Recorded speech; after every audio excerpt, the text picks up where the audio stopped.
Hi, in this lesson you will learn how to manipulate props inside of component. I want to show you how to write a briefless code when you use your props. You can use for that JavaScript destruction feature, which allows you to unpack properties from objects, or values from arrays. To use destruction you need to use curly braces and add inside props which you want to unpack. Okay, we want to unpack product from props. Product. And then we can remove props.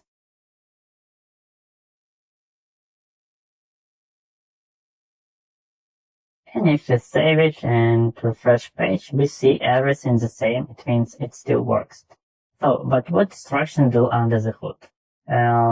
Let's imagine we have still props here, and destruction create variable product and get it from the props product. In that way, you can use your product variable. Let's back to the previous. Oh, and using destruction, you can write less code. Let's talk about default values.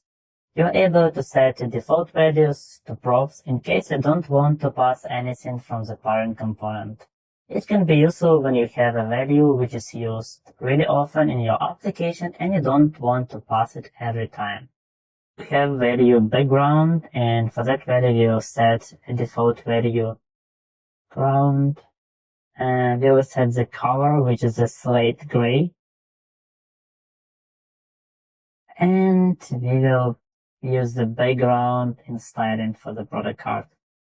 Now open application and add background for some product cards. For the first product, we will use background, which is dark olive green. And for the third one, we will use Peru. We didn't add background for the second product because we want it will use the default value. And if you go to the browser, you see every product has a background. If we inspect an element, you will see the first has a dark olive green, the second has a slate gray background, which is a default value, magic, and the third one uses Peru. So it's fine, it's what we want. But remember, default value is only used if the prop is missed, or if you pass it as undefined.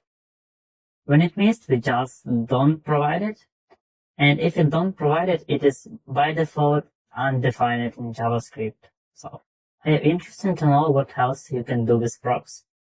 For example, you can pass multiple or even all props into component at once, only if the names of your props exactly the same as another component expects them.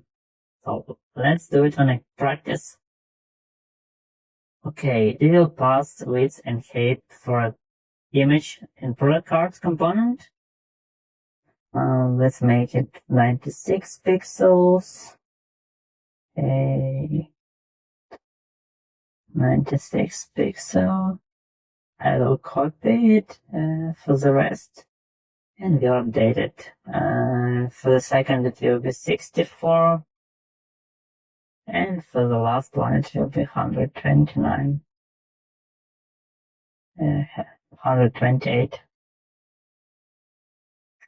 Okay, let's save it. Now we need to open product card component and use these props. For example, to don't type width, height, and don't pass it every time. Okay, we can write it shorter. Yeah, we can use the one variable to do it. We just need to add 3 dots and call the variable as we want, like rest props, because the rest props. Here we use rest parameters feature, which pack all not destructed variables into object or array. In our case, the rest props will be an object with width and height. And let's pass now this prop into image. We remove these props, and we open curly braces, also use 3 dots and pass rest props. In that case, we use spread operator feature, which unpack objects into individual elements. It's really similar to destruction, but it unpacks all props automatically. And as a result, you will get two values, width and height, which will be the equivalent as you see here. But let's check it still works. So we see it works. It's fine. Now you know how to use prop destruction, how to provide default values, and how to forward all props into components. See you in the next lesson.